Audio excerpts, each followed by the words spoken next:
Om Amriteshwariye Namaha. First of all, thank you for those, Shashwat, for those very kind words. But one description that I cherish the most is to be known as Amma's child. And I hope towards the end of the conversation, you would know why. No, not. Okay. So before we engage in a conversation, I thought we'll do a little exercise. So I have brought some balloons from Chennai. So if all of you can be given one balloon, Shashwat, the balloons. So there are these balloons. If the volunteers can give everybody, yeah.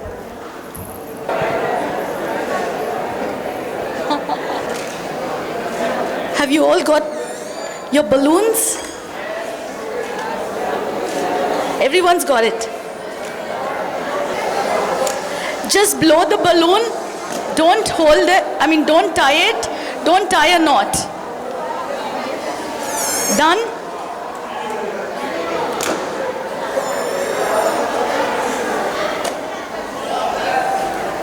Yeah, all right. All done? Can you just hold it up? Doesn't matter how much ever you've blown it. Yeah, very colorful. I want you to just leave it. Leave it. Let's see which goes the highest. Yeah. Yeah, that one's still there. Yeah, yeah. Throw it. So, all right. We've had some of the balloons touch the ceiling. Some of them went pretty high, but they all came back to the floor. Right? So what is it that you would do? It's okay. It's okay. Just leave. It's okay. That's fine. Yeah. Right. Right. That's all right. That's all right. Okay. छोड़ दो, छोड़ दो. Om Namah Shivaya.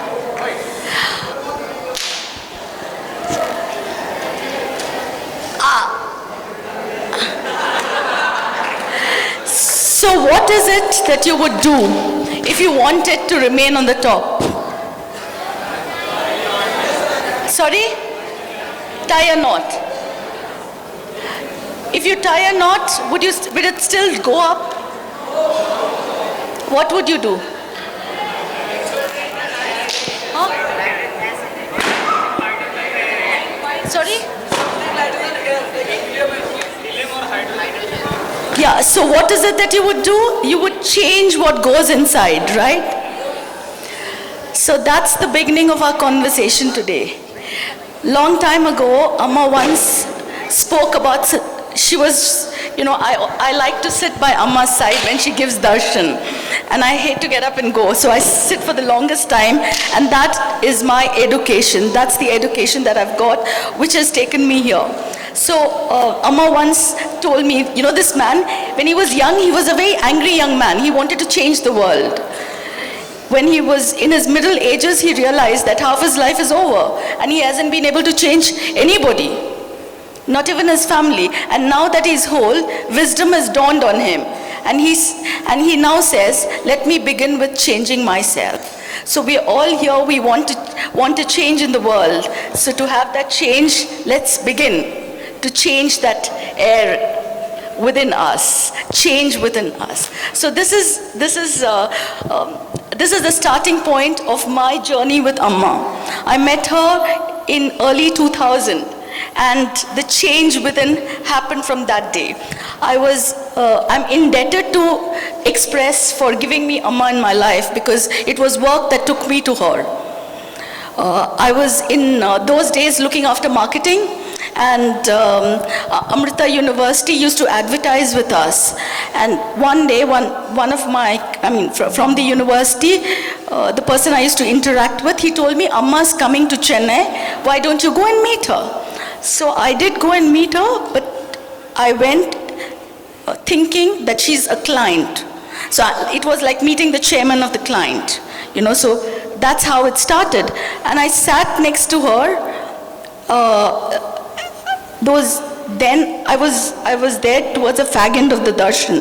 So I just got 2 hours with her, and that 2 hours was difficult for me to sit. And during that 2 hours, my takeaway from that was that, well, there's something about her, because a hug of hers seems to mean so much to so many people. So I said, yes, and after the darshan, after sitting for so many hours, she got up like spring, whereas my legs had gone completely numb. So I said, oh my God, there must be something about her, and that's how I went back. This was the impression that I had. The next year, when she came to Chennai again, we wanted to do an interview with her. So we did this interview, and it came out beautifully. And I went to Vallikava, that is Amritapuri, to show her. It was like a PR exercise. See, Amma, see, this is what I've done. Little did I realize that I was being so ignorant, and she didn't need any of this. It was, it was not her need. And it was something that we were doing to inspire other people. As a newspaper, that was our duty. But however, I went there and I was called to Amma's room. So, Amma loves to spend every minute of her time trying to, meet somebody who's in need, trying to sort of elevate their, remove their suffering. So I said, okay, if she's calling to the room of one-on-one is not often that people get. I don't deserve it. Maybe she's doing it because I'm from the press. My arrogance. I went to meet her, and at the same time, my cousins were there, and they have been with Amma for over 15 years. So they also came along with me because it was a great opportunity, and they were talking to Amma about philosophical things, questions that they had. And my only one focus that I had was, let me show Amma this interview. See, it's a full-page interview, and it's not often that we do a full-page interview. We don't even these days do a full-page interview of prime ministers or finance ministers and so on. So I said, okay, I want to show Amma this is what we've done. And every time I tried to take the paper, Amma would turn and start talking about something else. The 4th time I picked up the paper, she told me, I want you to understand one thing. I did not call you here because of that. Pointing to the newspaper, and she said, if I start reading reading that, she said, I will see a lot of mistakes. So keep that. And Amma started talking. I still didn't understand what she meant. Then she realized I didn't understand, so she looked at me and she said, I meet people from the press all over the world, from a rookie reporter to the publisher, owner, editors of various languages all over the world. I don't have this relationship with everybody. I told you it's Purvajan. So then, that minute, a penny dropped. Because one of the questions I asked Amma was, Amma, how is it? The first time I told you when I met her, there were people from Japan, kids who were talking to her in Japanese, and Amma was responding in Malayalam. And there was a family from Israel speaking to her in Hebrew, and she was responding in Malayalam. So that puzzled me. So I asked Amma, how is it that you understand all these languages? So, Amma very jovially, laughingly backslapped me, and she said, I haven't even completed 10th standard. I don't know any other language other than Malayalam. Then on a more serious note, she said, I capture thoughts. Thoughts have no language. Think about it. Thoughts have no language. So I didn't understand the meaning of it then. But when Amma told me I meet people from the press all over the world, I realized she had captured my thought that I was called because I was from the press. That arrogance was shattered then. And that day I realized, well, Amma knows everything that's happening. So there's no, I might as well surrender. So my journey started from that point. And during the 2 decades that I've known Amma, I would say that that is the period when I've truly been educated. The education happens when you sit beside Amma. Amma's talking. She talks about various things. She's multitasking. She's talking about crowd management to somebody. She's talking about university affairs to somebody. She's talking about medical problems to somebody. She's giving some personal advice to someone. All this happens simultaneously. So the first thing that Amma once told me is that, she said that management is about making people do things, persuading them to do things that they do not like to do. But she taught me that leadership is inspiring people to do things that they do not like to do. And that is true leadership, and I've seen that in Amma. She's an embodiment of that. Of course, in my initial years, I didn't understand much of it, but during my association with her, she taught me certain values. She always said, as a newspaper, you have a dharma. It's your duty to give news. It's your duty to talk about even the good things that are happening. So she would always, talk to me about it. So one of the things that she stressed upon was integrity. She said, for any business or for anybody in life to succeed, integrity is non-negotiable. Wouldn't you say that's right? If you don't have integrity of thought, you don't have integrity of your action, then you will never be able to succeed. You have to be true to what you're doing. And that's something that Amma taught. And if you watch, this is the advice that she gives to people around her. This is what she tells, this is what you see all around Amritapuri. So that was the first learning that I had. It is that when somebody is not looking, somebody is not there judging you, even at that time, do what the right thing. We are all campaigning for Swachh Bharat. Sometimes we forget, nobody is looking, we throw paper outside. There is nobody. You are your own judge. Tomorrow you have to face yourself, and if you do the right thing, you're a happier person. Of course, we're all human, we will make mistakes. It is a difficult path, but do that.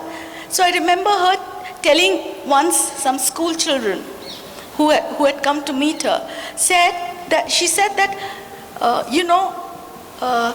when there is a test and sometimes the class teacher or whoever is supervising is called, she has to step out of the class. At that time, you have the choice to look into somebody else's paper. You have the choice to refer to the books if you want to. But what you do there is what makes you an honest person. So that's something that I learned from her. The next important thing to me, which, Amma is an embodiment of that, is compassion and empathy. She talks about compassionate leadership. She talks about empathy. There are two little stories that I would like to tell you here. One, an interview. I'd like to quote an interview with an American novelist called George Saunders. When he was asked, what is his greatest regret in life? He said his greatest regret in life is failures of kindness. He was then 52 when he was asked this question, and when the interviewer asked him to explain that, he said there was a child in his class who had joined when he was in our standard 7. That child was new to the city, to the town that they were in. She was particularly odd looking. She had thick glasses, 2 pigtails. She stood out and everybody teased her mercilessly. He did not join the gang that teased her, but he said, I failed to do the right thing. I did not stand up for her. So after almost 40 years, he still regretted that. So empathy is something that's natural in us. So let's, try to look at leadership. Leadership is not about throwing your weight around, being arrogant. It's about co-opting. It's about getting everybody on the same page. And that requires some amount of understanding of the other person's pain. Another story that I'd like to talk to you about is, when tsunami struck the southern coast, Nagapatnam was one place that was badly, it was wrecked. And Amma's ashram moved immediately in terms of, disaster management, trying to set up temporary shelters and so on. And at that time, there was one girl who was in a temporary shelter. And she was really scared to go out of that shelter. Her aunt was asking her to come and live with her, but she was not willing to go. So she, asked us, can you help? We had gone there to sort of do some service, whatever little we could.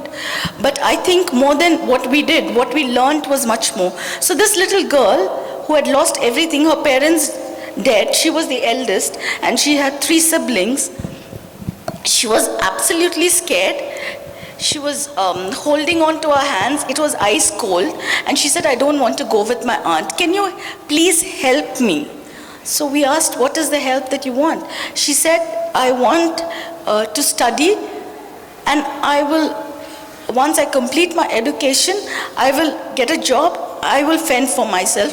I don't want to go with my aunt. So we said, there are people who don't have anywhere to go. You've got somewhere. Why would you say that? So she said, if I go with my aunt, the custom in Tamil Nadu is you can get married to your cousin. And the aunt wanted to take her because she wanted her to marry her son. Because the government had announced 3 lakhs per person who died to the next of kin. So she was worth 15 lakhs. And that was the reason why she didn't want to go. So we said, okay, let me think about it. We'll try and see what can be done. We went to Swamiji and asked him if, we could help out. He said, yeah, we can go to the college and ask them. So while we were doing that, and we said, okay, we'll try, we'll help you. Within about 3 hours, when we had gone back to the camp office, we found about 15 girls. She had brought 15 girls. She said, they're all in the same situation. Can you also help them? When you have lost everything that you have in the world, to think about somebody else, I think that is empathy.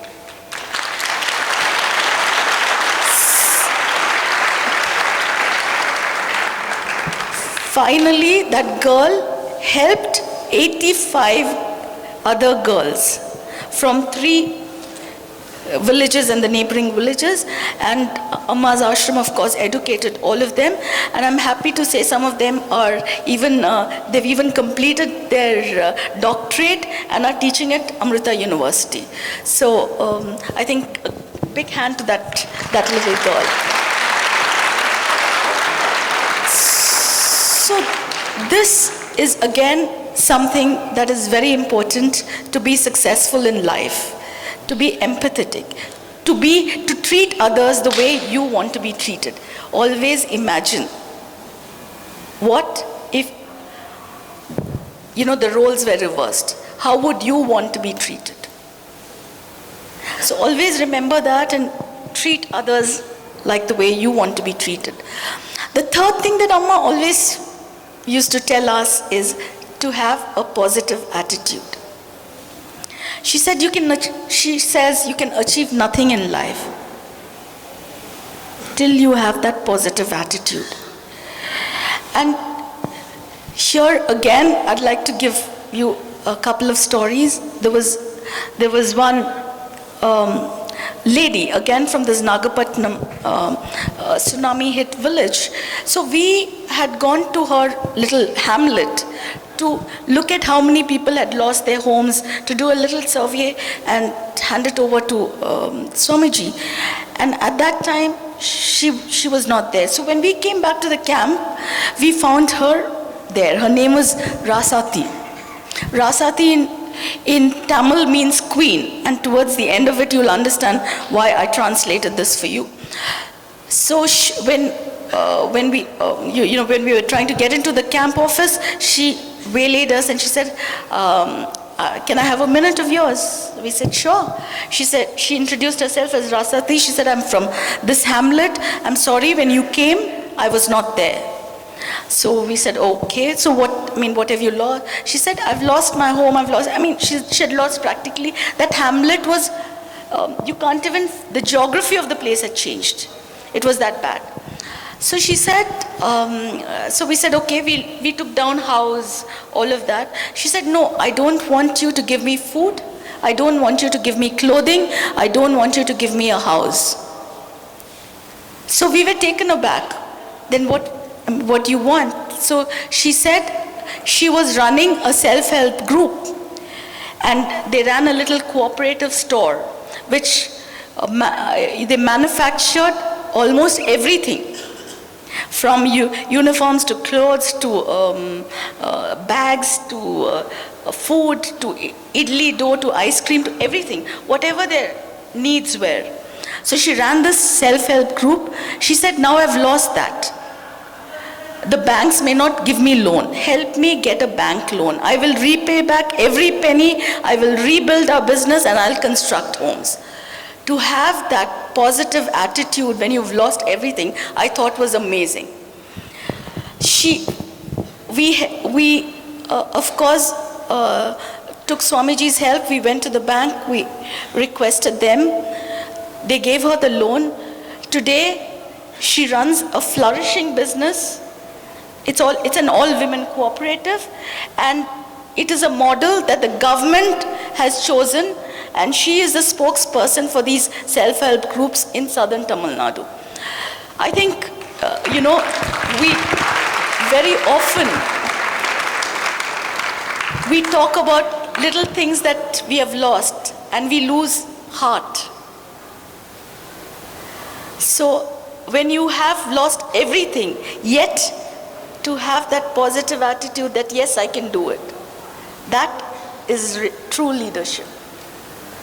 That is a success mantra. So this is again something that Amma has taught me. The other thing that I would say during the course of my association with Amma, one thing that I can say has always happened is Amma has always given me answers to any questions that I've had. Even before having those questions. Once, you must be aware that Kerala is prone to labor issues. And one day Amma was talking to somebody, and Amma was telling me that, he has a coconut oil mill in a place near Trichur, and he said it's plagued by labor problems. So she says, I've told him that you must be prepared for everything. You must be prepared if they were to stop work, what are you going to do? Be prepared for that. And you have to get into action. Don't let closing down the business. So he had come to Amma saying, I'm going to close down the business. She said, that's the easiest option. You're running away. You have to face it. Overcome it. And ensure that the business flourishes. I was listening to it and she asked me, don't you think so? I nodded, not really knowing that this is going to soon happen to us. Within 2 months, one day there was an SOS. We have our editions in Kerala, and suddenly that night the workers decided we're not going to print.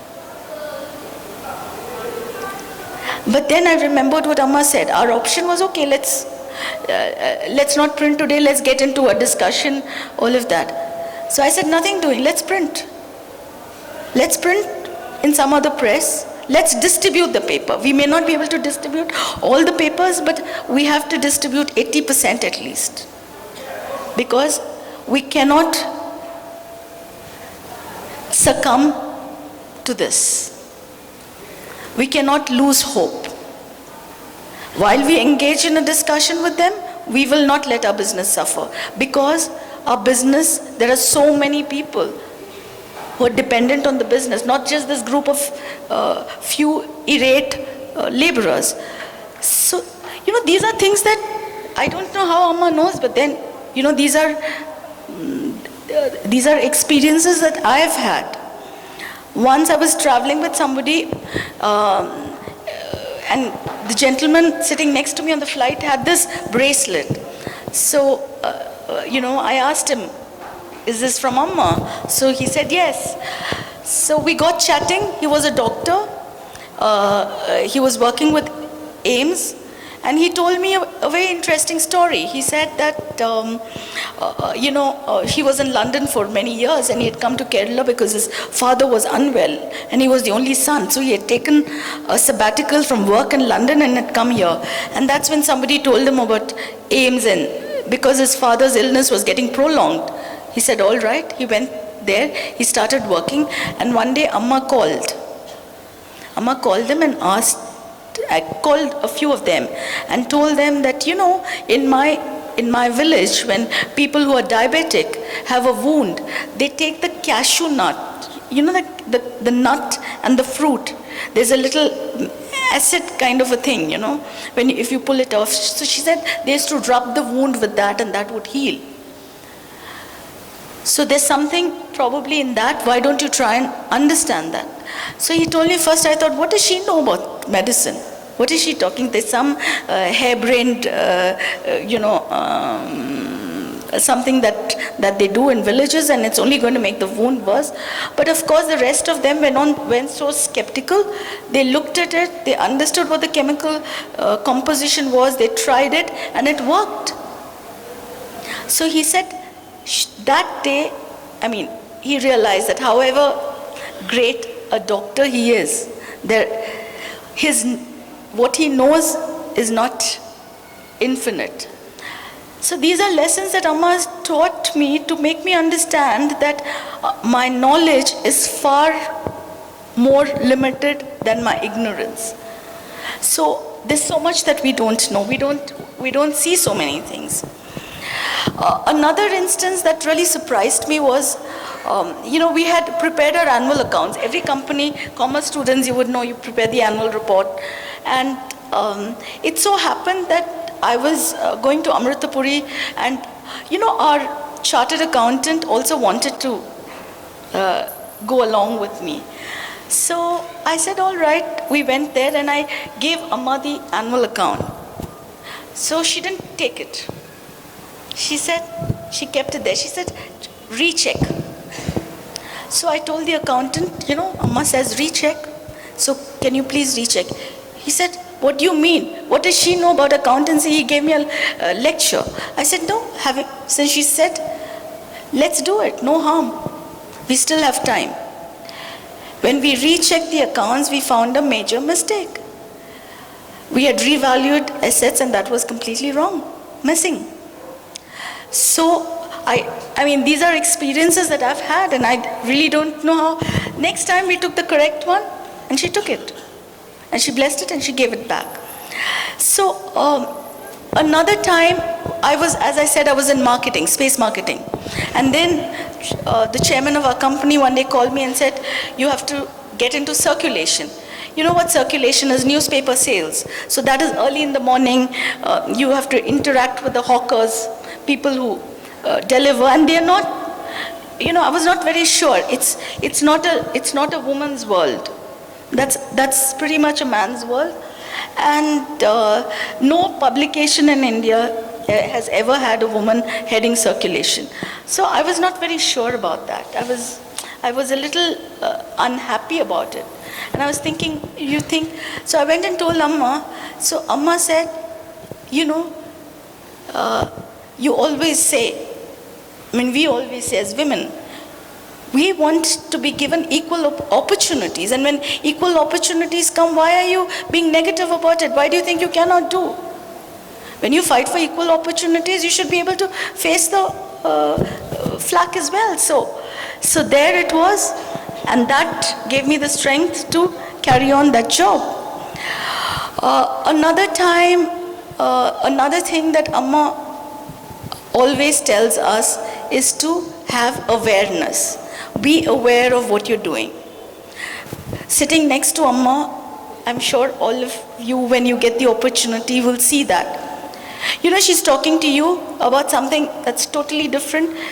The person who's come to take her darshan, she's giving them advice, listening to their woes, comforting them. She's talking to somebody about whether there is enough food for everybody. Somebody else, she's talking to them about please check on some other devotee of hers who's not well. At the same time, she's telling them somebody in the prasad line is not, doing the prasad properly. I mean, I don't know how she sees. So she's multitasking all the time. And she has taught us to be agile. To keep pace with Amma is almost impossible because of her infinite energy. She doesn't walk, she runs. The agility is not just in the physical sense that I mean. If you look at the decisions that Amma has taken in terms of, let's just see disaster management. When the Bhuj earthquake happened, she immediately got down. She said, we're going to rebuild villages. When Nagapattinam tsunami happened, her team was there on the second day. And that was the only camp from which food was being made and served to people in and around that area, including the collectorate. So the agility with which one needs to take decision, that's also important, and that I guess is one reason why some are more successful than the other. Awareness of what you're doing is very important. To be in the moment is very important. Once I was sitting with Amma and we were in Hyderabad and half her Bharat Darshan was over. So Amma told me, look at this, look at him, he's sad. He has been sad ever since we started the Bharat Darshan. You know why? Because he's saying he was sad thinking that he has to go back to the ashram 20 days later. And look at this man, he's come. He's already sad because he's saying he was sad because he was left back for 20 days and he's sad that he has only another 20 days. They had the choice to enjoy, they wanted to be there, enjoy, be happy. No, you're not living in the moment. You're thinking about what is going to happen. You're thinking about unhappy things. If you start living in the moment, you will see happiness, you will see positivity. To be happy or unhappy is a choice that we make. It is an individual choice. You can choose to be happy, you can choose to be unhappy. There are so many people who have overcome all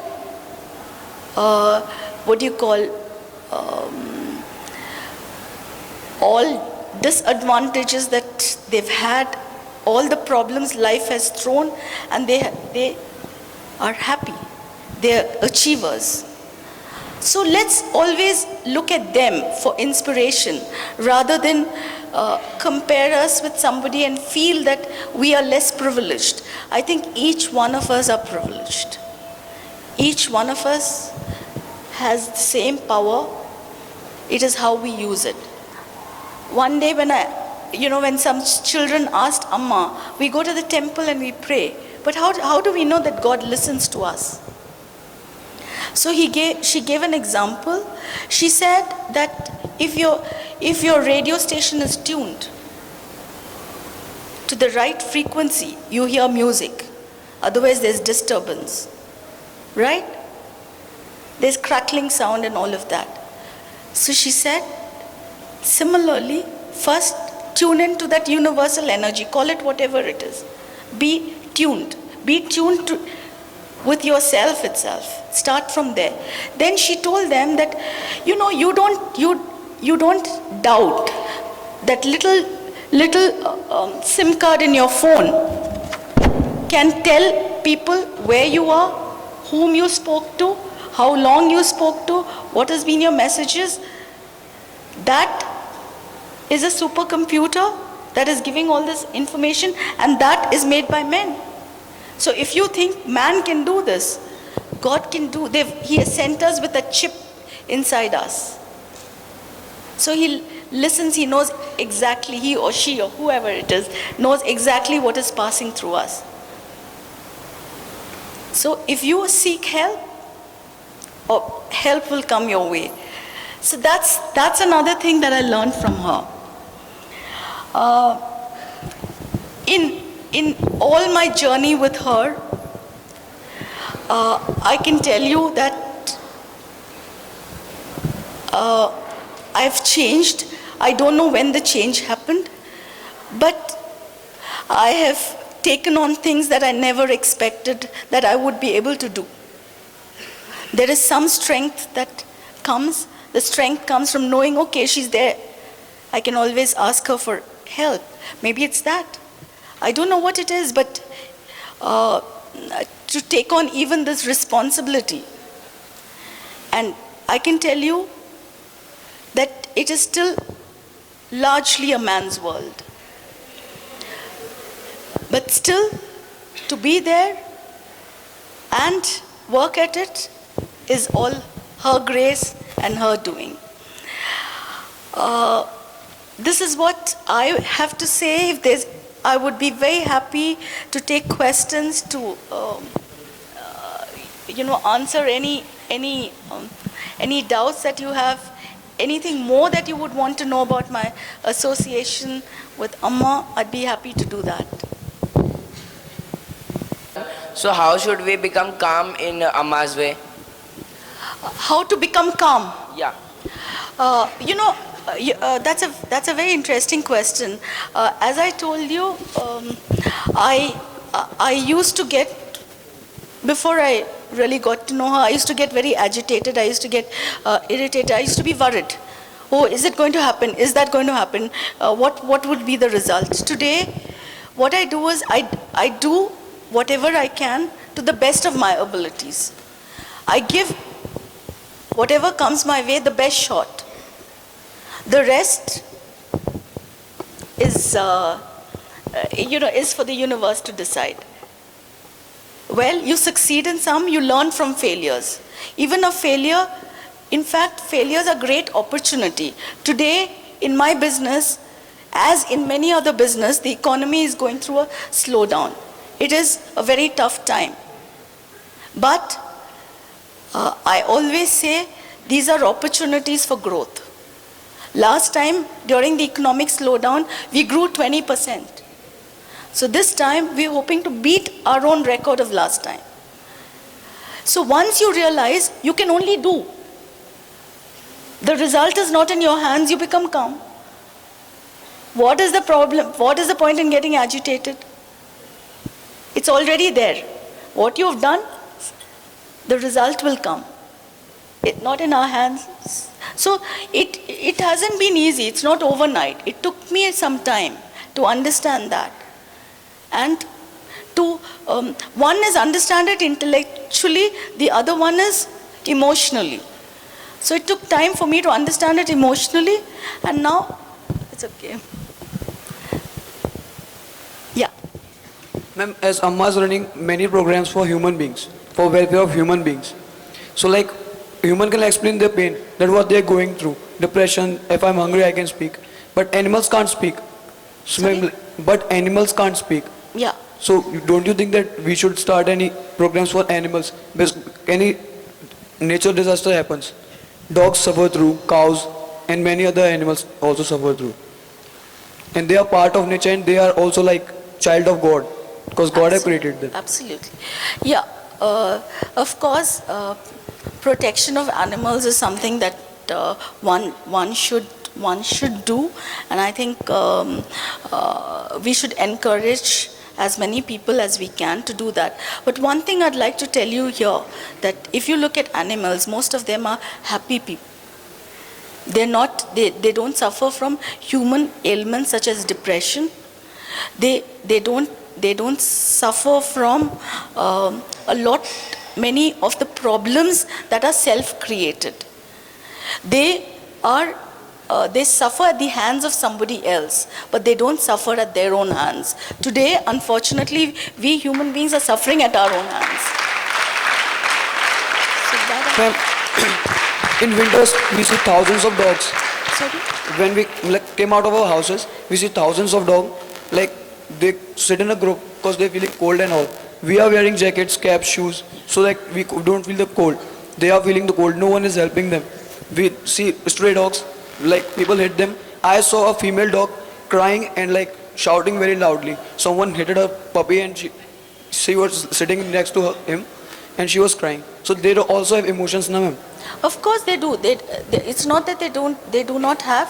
And to the best, as I said, if you see a stray dog, there are organizations that are there that look after that in your city, in most cities. So let's volunteer, let's call them, let's take care of them. See, again, in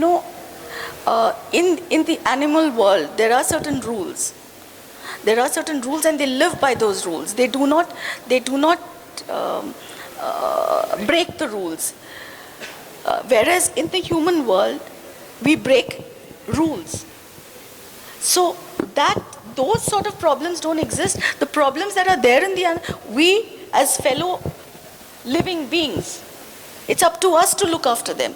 Each one of us can do that. I live in an apartment complex in Chennai, and there is this friend of mine who lives in one of the apartments, and she runs an organization called Catitude, and she provides shelter for over 200 cats.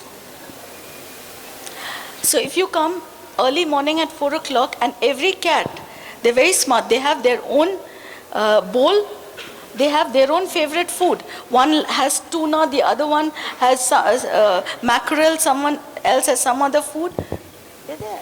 So there are people who reach out, there are some who don't. We must educate them and tell them that they are also living beings. They need to be looked Thank after. you.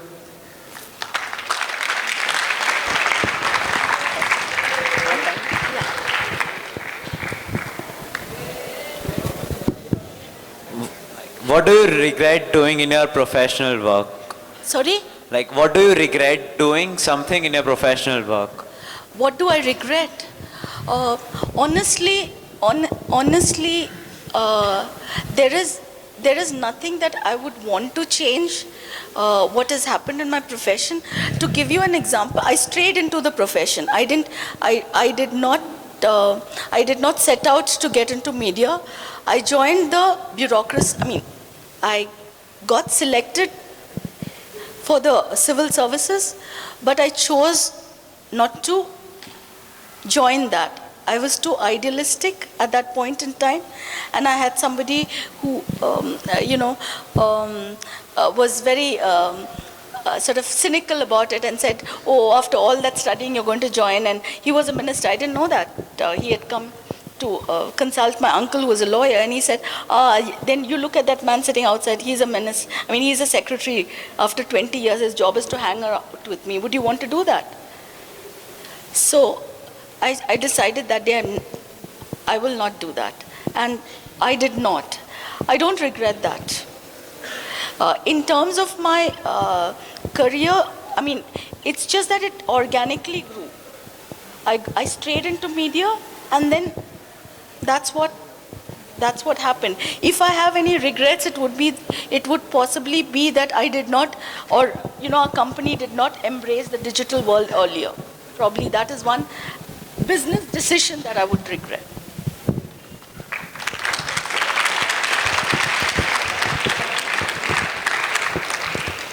Otherwise, honestly, there's nothing I want to change.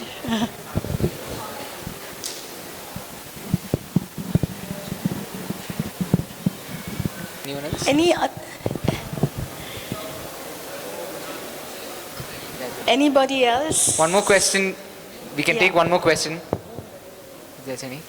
No? Okay. Right. So I want to end this.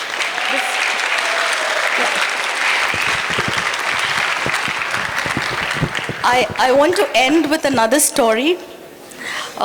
When we were young children, we used to go to our home ancestral town in Kerala, and my grandmother lived there. And at that point, one of our trips, summer holidays, my grandmother took my brother and me to visit some relatives. So we started early in the morning, and somewhere around 3:34 in the evening, my grandmother told the driver to stop the car and said, "You may want to have a cup of tea." So he stopped there. He was having his cup of tea in a roadside tea shop. Across the road, there was a pond. It was an unused pond. You know, I'm sure all of us have seen such ponds as we drive down the highways. It was unused, and there were lotuses in the pond. So my grandmother pointed towards those lotuses and the pond and told my brother and me, "When you grow up, the world might seem filthy like that. But remember to be like the lotus, spreading joy and cheer without even a drop of filth touching its body."